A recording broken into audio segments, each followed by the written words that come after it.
অনেক শখ করে আমার শ্বশুরাব্বা বড় ভাসুর যা আমি আমার হাজবেন্ডের পছন্দের নকশা অনুযায়ী আমাদের গ্রামে এই বাড়িটা করা হচ্ছে।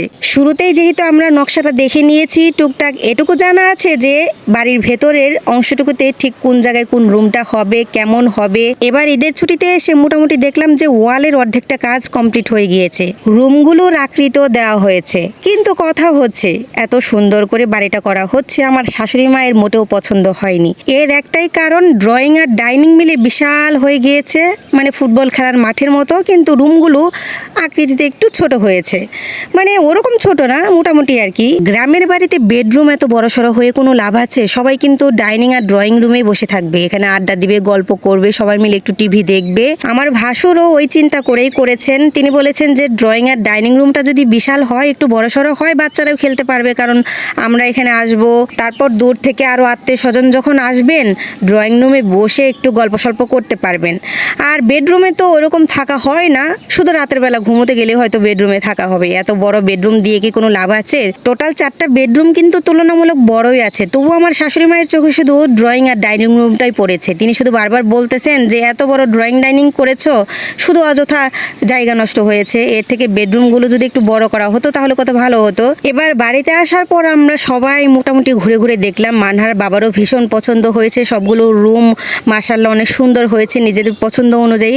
আমার শাশুড়ি মায়ের মনে একটুই কষ্ট যে ড্রয়িংয়ের জায়গাটা একটু বেশি নিয়েছে। আমরা বাড়ির 2 বউ আর শাশুড়ি মা 3জনই মিলে আজকে খুব তর্কাতর্কি করেছি।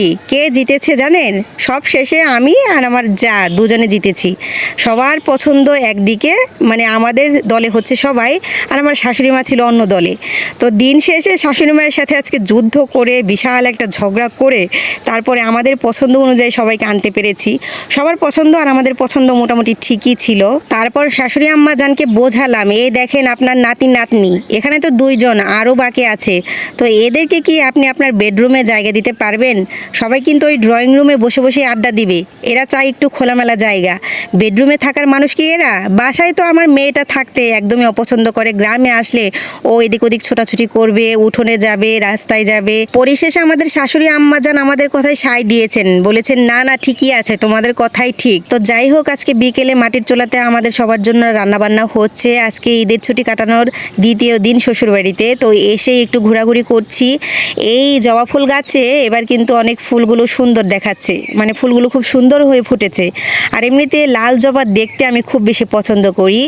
ইফতারের আর বেশি সময় বাকি নেই, আর কিছু সময় বাকি আছে। গতকালকে আমার ভাসুর আর আমার হাজবেন্ড মিলে দুজনে গিয়ে অনেকগুলো ডাব এনেছে, তো সেই ডাব এখন আমরা ইফতারে খাবো। ডাবের পানি দিয়ে আজকে আমরা ইফতারটা শুরু করব।